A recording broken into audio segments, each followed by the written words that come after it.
Next topic creating and calling the functions. എങ്ങനെയാണ് ഒരു function ഉണ്ടാക്കുന്നത്, ഫംഗ്ഷനെ എങ്ങനെയാണ് കോൾ ചെയ്യണേ. ഫംഗ്ഷൻ ഉണ്ടാക്കുക എന്ന് പറയുമ്പോൾ അത് ഉണ്ടാക്കുന്നതിന് വേണ്ടി നമ്മൾ യൂസ് ചെയ്യുന്നത് DEF എന്ന കീബോർഡാണ്. ആ ഡെഫിനോട് കൂടിയിട്ട് നമുക്ക് ഫംഗ്ഷന്റെ പേര് കൊടുക്കാം. ഫംഗ്ഷന്റെ പേര് കൊടുക്കുമ്പോൾ ശ്രദ്ധിക്കേണ്ട കാര്യം, it can be a very short name or it can be a meaningful name which can be lengthy as well. നമുക്ക് ചെറിയ പേര് കൊടുക്കാം, അല്ലെങ്കിൽ കുറച്ച് വലിയ പേരൊക്കെ വേണമെങ്കിൽ കൊടുക്കാവുന്നതാണ്. ഇനി വലിയ പേര് എന്ന് പറയുമ്പോൾ 2-3 വാക്കുകളൊക്കെ ഉണ്ടെങ്കിൽ ഇടയിൽ അണ്ടർസ്കോർ ഇട്ട് കൊടുക്കുക, കാരണം ഒരിക്കലും സ്പേസ് ഇട്ട് കൊടുക്കാൻ പാടില്ല. അപ്പൊ ആ രീതിയിൽ നമ്മുടെ ഇഷ്ടത്തിനനുസരിച്ച് നമുക്ക് ഫംഗ്ഷൻസിനെ ഡിഫൈൻ ചെയ്യാം. ഇനി ഫംഗ്ഷൻ ഡിഫൈൻ ചെയ്യുമ്പോൾ മറ്റൊരു കാര്യം ശ്രദ്ധിക്കാനുള്ളത്, ചിലപ്പോൾ ഒരു സെന്റൻസ് അല്ലെങ്കിൽ ചിലപ്പോൾ സെറ്റ് ഓഫ് സ്റ്റേറ്റ്മെന്റ്സ് ആയിരിക്കാം നമ്മുടെ ഫംഗ്ഷൻ നമുക്ക് ഫുള്ളായിട്ട് എഴുതി തീർക്കാൻ വേണ്ടത്. അത് നമ്മുടെ സൗകര്യം അനുസരിച്ച് നമുക്ക് എങ്ങനെ വേണമെങ്കിലും അതിനെ നമുക്ക് എഴുതാവുന്നതാണ്. ഇനി അത് കഴിഞ്ഞാൽ ഫംഗ്ഷൻ ഡിഫൈൻ ചെയ്യുക എന്നാണ് അതിനെ നമ്മൾ പറയുന്നത്. അപ്പൊ ആ ഫംഗ്ഷൻ ഡിഫൈൻ ചെയ്യുമ്പോൾ you are mentioning what is the purpose of the function, what you are suppose to do in the program. പ്രോഗ്രാമിലൂടെ എന്താണ് നമ്മൾ ചെയ്യുന്നത് എന്നാണ് നമ്മൾ അതിലൂടെ കാണിക്കുന്നത്. അത് കഴിഞ്ഞാൽ നമുക്ക് അതിന്റെ ഔട്ട്പുട്ട് കിട്ടിയാൽ മാത്രമേ നമ്മുടെ പ്രോഗ്രാം ശരിയാവുന്നുണ്ടോ അല്ലെങ്കിൽ നമ്മുടെ പ്രോഗ്രാം കറക്റ്റ് ആണോ എന്ന് നമുക്ക് പറയാൻ സാധിക്കുള്ളൂ. അതിനു വേണ്ടിയിട്ട് നമ്മൾ ഫംഗ്ഷനെ കോൾ ചെയ്യണം. അപ്പൊ ഫംഗ്ഷനെ കോൾ ചെയ്യാന്ന് വെച്ചാൽ എന്താണ് അർത്ഥം, നമ്മൾ എന്താണോ ഫംഗ്ഷൻ അവിടെ യൂസ് ചെയ്തിട്ടുള്ളത് ആ യൂസ് ചെയ്ത ഫംഗ്ഷനെ നമ്മൾ വീണ്ടും നമ്മുടെ പ്രോഗ്രാം എഴുതി കഴിഞ്ഞിട്ട് അവസാനം ആ ഫംഗ്ഷനെ മാത്രം നമ്മൾ എടുത്തെഴുതുക. അപ്പോഴാണ് ഫംഗ്ഷൻ കോൾ നടക്കുന്നത്. ഫംഗ്ഷൻ കോൾ ചെയ്യുമ്പോൾ മാത്രമേ നമുക്ക് ഔട്ട്പുട്ട് കിട്ടുള്ളൂ. അപ്പോൾ once you define the function, you have to call the function, then only you are able to get the output on the screen. അപ്പോൾ കോൾ ചെയ്യുമ്പോൾ എന്താ സംഭവിക്കണേ, ഓട്ടോമാറ്റിക് ആയിട്ട് കോൾ ചെയ്യുമ്പോൾ നേരെ ഫംഗ്ഷൻ എവിടെയാണോ ഡിഫൈൻ ചെയ്തിട്ടുള്ളത് ആ പ്രോഗ്രാമിൽ അങ്ങോട്ട് മെമ്മറി നമ്മളെ കൊണ്ടുപോയിട്ട് അത് പ്രോസസ് ചെയ്ത ശേഷം നമുക്ക് റിസൾട്ട് കിട്ടുകയാണ് ചെയ്യുന്നത്. അപ്പൊ നമുക്ക് നോക്കാം. ഡിസ്പ്ലേ, നമ്മളിപ്പോൾ ഡിസ്പ്ലേ എന്നാണ് ഫംഗ്ഷന്റെ പേര് കൊടുത്തത്. അതിൽ പ്രിന്റ് ഹെലോ എന്ന് പ്രിന്റ് ചെയ്യാൻ പറഞ്ഞു. ഇനി ഡിസ്പ്ലേ എന്ന് ഞാൻ അത് കഴിഞ്ഞിട്ട് പ്രോഗ്രാമിന്റെ ലാസ്റ്റ് കൊടുത്തു. അപ്പൊ എന്താ ഉണ്ടാവുക, ഫംഗ്ഷൻ കോൾ ആവുന്നു.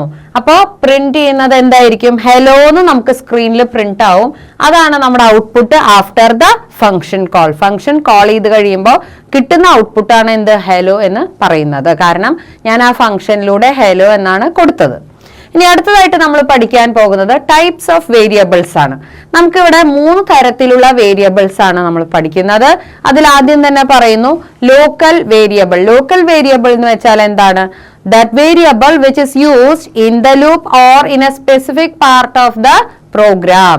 ഒരു പ്രോഗ്രാമിലെ ഒരു ഭാഗത്ത് മാത്രമായി യൂസ് ചെയ്യുന്ന വേരിയബിൾ ഏതോ അത് ചിലപ്പോൾ ലൂപ്പിനകത്തായിരിക്കാം നമ്മൾ യൂസ് ചെയ്യുന്നത്, അല്ലെങ്കിൽ ഒരു പർട്ടിക്കുലർ ഏരിയയിൽ മാത്രം യൂസ് ചെയ്യുന്ന വേരിയബിൾസിനെ പറയുന്ന പേരാണ് local variable. It is localised to a particular area. അടുത്തതായിട്ട് ഗ്ലോബൽ വേരിയബിൾ. ഗ്ലോബൽ വേരിയബിൾ എന്ന് പറഞ്ഞാൽ the variables that is used throughout the program from the beginning till the end. എത്ര വലിയ പ്രോഗ്രാം ആണെങ്കിലും തുടക്കം മുതൽ അവസാനം വരെ നമ്മൾ അതിനെ ഉപയോഗിക്കുന്നുവെങ്കിൽ അതിനെ നമ്മൾ പറയുന്ന പേരാണ് ഗ്ലോബൽ വേരിയബിൾ. പിന്നെ നോൺ ലോക്കൽ വേരിയബിൾസ്, നമ്മൾ വേറെ നെസ്റ്റഡ് ലൂപ്പ് പോലുള്ള വലിയ ലൂപ്പ് പ്രോഗ്രാംസ് ഒക്കെ ചെയ്യുന്ന സമയത്ത് അതിനകത്ത് യൂസ് ചെയ്യുന്ന വേരിയബിൾസിനെയാണ് നോൺ ലോക്കൽ വേരിയബിൾസ് എന്ന് പറയുന്നത്. മെയിൻ ആയിട്ട് നമ്മൾ എപ്പോഴും യൂസ് ചെയ്യുക ഗ്ലോബൽ വേരിയബിളും അതുപോലെ തന്നെ ലോക്കൽ വേരിയബിളും ആണ്. അടുത്തതായിട്ട് നമ്മൾ പഠിക്കുന്നത് പാസിംഗ് ഡിക്ഷണറി ഇൻ പൈത്തൺ. അപ്പോൾ പാസിംഗ് ഡിക്ഷണറി ഇൻ പൈത്തണിൽ നമ്മളിപ്പോൾ ഇവിടെ def func എന്നിട്ട് നമ്മൾ d കൊടുത്തു.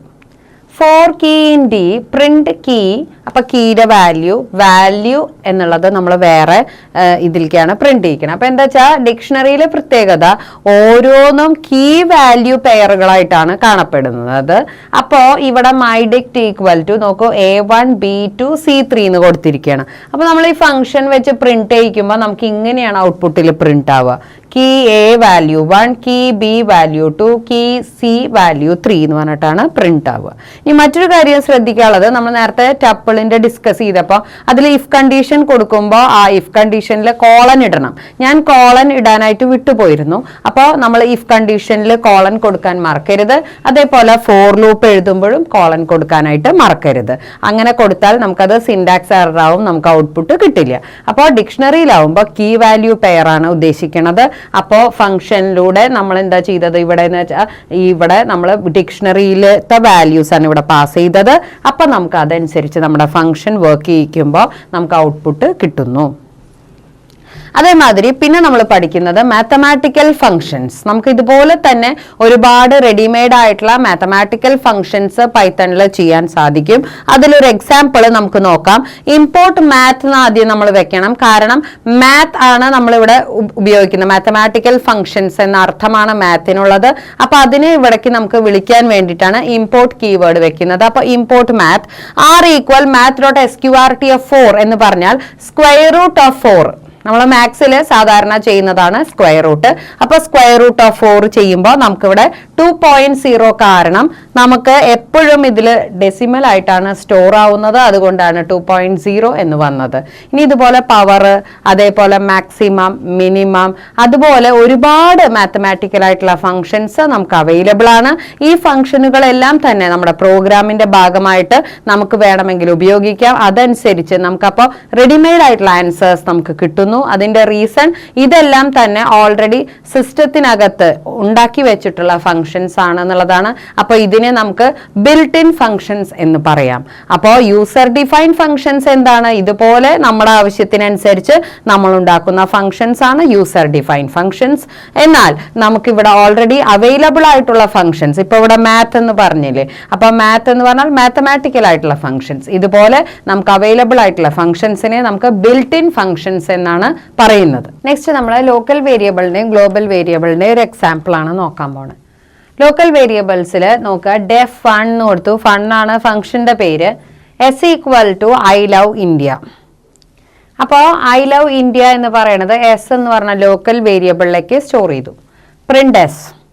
ഇനി നമ്മളിവിടെ s=I love world, നമ്മുടെ ഇവിടെ ഫംഗ്ഷൻ അവസാനിച്ചു കേട്ടോ. എന്നിട്ട് നമ്മൾ s=I love world കൊടുത്തു. എന്നിട്ട് നമ്മൾ ഫൺ എന്ന് പറഞ്ഞാൽ എന്താണ്? ഫംഗ്ഷനെ നമ്മൾ കോൾ ചെയ്യാണ് ചെയ്യുന്നത്. അതേപോലെ തന്നെ പ്രിന്റ് എസ്. എന്താ സംഭവിക്കുക? ഫംഗ്ഷനെ കോൾ ചെയ്യുമ്പോൾ ഇത് ഇവിടെ നിന്നും നേരെ മോളിലേക്ക് പോയി. അപ്പൊ ഐ ലവ് ഇന്ത്യ എന്നുള്ളതാണ് നമുക്ക് സ്റ്റോർ ചെയ്തിട്ടുള്ളത് എസ്സിൽ. പ്രിന്റ് എസ് വർക്ക് ചെയ്തു. അപ്പൊ നമുക്ക് ഇവിടെ ഐ ലവ് ഇന്ത്യ എന്നുള്ളത് പ്രിന്റ് ആയി വരുന്നു ഔട്ട്പുട്ടിൽ. അതിനുശേഷം വെറുതെ പ്രിന്റ് എസ് എന്ന് കൊടുത്തിരിക്കുകയാണ്. അപ്പൊ എന്ത് വരും? ഓൾറെഡി ഫംഗ്ഷൻ കോൾ ചെയ്തപ്പോൾ കിട്ടിയ റിസൾട്ടാണ് ഇവിടെ കാണുന്നത്. അത് കഴിഞ്ഞ് പ്രിന്റ് എസ് എന്ന് പറയുമ്പോൾ ഓട്ടോമാറ്റിക് ആയിട്ട് ഇവിടെ നോക്കുക, ഐ ലവ് വേൾഡ് എന്നുള്ളത് അവിടെ സ്റ്റോർ ചെയ്തിട്ടുള്ളതാണ് ഇവിടെ പ്രിന്റ് ആവുന്നത്. അപ്പോൾ ലോക്കൽ വേരിയബിളിനെ ഫംഗ്ഷനിലൂടെ ആക്സസ് ചെയ്യുന്നു എന്നർത്ഥം. അതല്ലാതെ നമ്മൾ വേറെ ആ ലോക്കൽ വേരിയബിളിന് തന്നെ വേറെ വാല്യൂ കൊടുത്തു കഴിഞ്ഞാൽ അത് നമ്മൾ ജസ്റ്റ് പ്രിന്റ് എസ് എന്ന് പറയുമ്പോൾ ആ വാല്യൂ ആണ് ഇവിടെ പ്രിന്റ് ആയി വരുന്നത്. So local variable means what? It is the value which is accessible only in a particular area in the program. അടുത്തതായിട്ട് ഗ്ലോബൽ വേരിയബിളിനെയാണ് നമ്മൾ നോക്കുന്നത്. ഡെഫ് 1 ഗ്ലോബൽ എസ്, അതാണ് global variable. Print S. s=I love India. എന്താ ഉണ്ടാവുക? അപ്പോൾ already global ആയിട്ട് കൊടുത്തു. അത് കഴിഞ്ഞ് ഇവിടെ അതിനെ നമ്മൾ ഗ്ലോബൽ വേരിയബിളിന്റെ വാല്യൂനെ നമ്മൾ ചേഞ്ച് ചെയ്യുന്നു. എന്നിട്ട് പ്രിന്റ് എസ്. അത് കഴിഞ്ഞ s=I love world എന്ന് പറഞ്ഞു. എന്നിട്ട് ഫൺ, അപ്പൊ ഫംഗ്ഷനെ നമ്മൾ കോൾ ചെയ്യണു. അത് കഴിഞ്ഞ് പ്രിന്റ് എസ് എന്ന് കൊടുത്തിരിക്കുന്നു. അപ്പൊ എന്താ ഉണ്ടാവുക എന്ന് വെച്ചിട്ടുണ്ടെങ്കിൽ ഫസ്റ്റ് തന്നെ നമുക്കറിയേണ്ട കാര്യം, ഇവിടെ s=I love world കൊടുത്തിട്ടുണ്ട്. ഈ എസ് എന്ന് പറയുന്നത് എന്താണ്? ഗ്ലോബൽ വേരിയബിൾ ആണ്. അപ്പൊ ഓട്ടോമാറ്റിക് ആയിട്ട് ഐ ലവ് വേൾഡ് എന്നുള്ളത് അവിടെ സ്റ്റോർ ചെയ്ത് കഴിഞ്ഞു. അതാണ് പ്രിന്റ് ആവുക. അതിനുശേഷം ഫൺ എന്ന ഫംഗ്ഷനെ കോൾ ചെയ്തു. ഈ ഫൺ എന്ന ഫംഗ്ഷനെ കോൾ ചെയ്ത് കഴിയുമ്പോൾ ആ ഫൺ എന്ന ഫംഗ്ഷനിലത്തെ ഗ്ലോബൽ വേരിയബിൾ നമുക്ക് ആക്സസ് ചെയ്ത് കഴിഞ്ഞാൽ പിന്നെ എന്തുണ്ടാവും? അത് ചേഞ്ച് ആവും. That value is getting changed and it is storing another value in S. ഇവിടെ കാണാം changing the global variables value. അപ്പൊ ഐ ലവ് ഇന്ത്യ എന്നുള്ളതാണ് അവിടെ പ്രിന്റ് ആയി വരിക.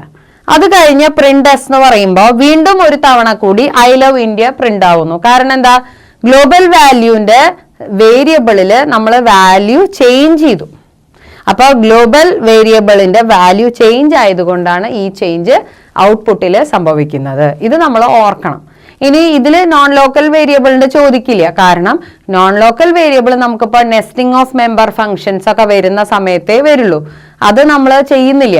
അപ്പൊ അതുകൊണ്ട് നമുക്ക് ഒന്നുകിൽ ഗ്ലോബൽ വേരിയബിൾ അല്ലെങ്കിൽ ലോക്കൽ വേരിയബിൾ, ഇത് രണ്ടും തമ്മിലുള്ള വർക്കിംഗ് ആണ് നമുക്ക് വേണ്ടത്. അതാണ് ഇവിടെ നമ്മൾ കണ്ടത്. അടുത്തതായിട്ട് നമ്മൾ പഠിക്കാൻ പോകുന്നത് സ്ട്രിംഗ് ഫങ്ഷൻസിനെ കുറിച്ചാണ്. ഇപ്പോൾ നേരത്തെ ഞാൻ പറഞ്ഞു യൂസർ ഡിഫൈൻഡ് ആയിട്ടുള്ള ഫങ്ഷൻസ് ആണ് നമ്മൾ നമ്മുടെ ഇഷ്ടത്തിനനുസരിച്ച് ഉണ്ടാക്കുന്നത്.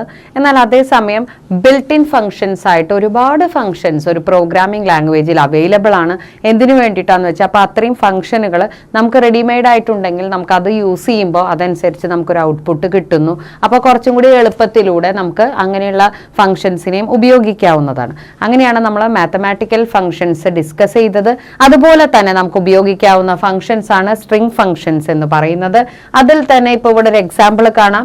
S equal I love programming, R equal S dot capitalise. Capitalise എന്ന ഫംഗ്ഷൻ എന്താ ചെയ്യണമെന്ന് വെച്ചാൽ ഒരു സ്ട്രിങ്ങിന്റെ ഫസ്റ്റ് ലെറ്ററിനെ ക്യാപിറ്റൽ ആക്കുക എന്നുള്ളതാണ്. അപ്പൊ അവിടെ ഐ സ്മോൾ ലെറ്റർ ആയിരുന്നത് ഇവിടെ ക്യാപിറ്റൽ ലെറ്റർ ആയിട്ട് മാറുന്നു. ഇനി ഇതുപോലെ ഒരുപാട് റെഡിമെയ്ഡ് ഫംഗ്ഷൻസ് അവൈലബിൾ ആണ്. അതായത് ഇപ്പോൾ ഒരു സ്ട്രിങ് എൻട്രി ചെയ്ത് കഴിയുമ്പോൾ അതിൽ നമുക്ക് സ്പേസ് വരുന്നുണ്ടോ എന്ന് ചെക്ക് ചെയ്യാൻ, അല്ലെങ്കിൽ ഓരോ പെർട്ടിക്കുലർ ലെറ്ററിന്റെ ഇൻഡെക്സ് ചെക്ക് ചെയ്യാൻ, അതേപോലെ തന്നെ നമുക്ക് അപ്പർ കേസ് ലോവർ കേസ് എന്ന് വേണ്ട ഇങ്ങനെയുള്ള ഒരുപാട് ഫംഗ്ഷൻസ് നമുക്ക് അവൈലബിൾ ആണ്.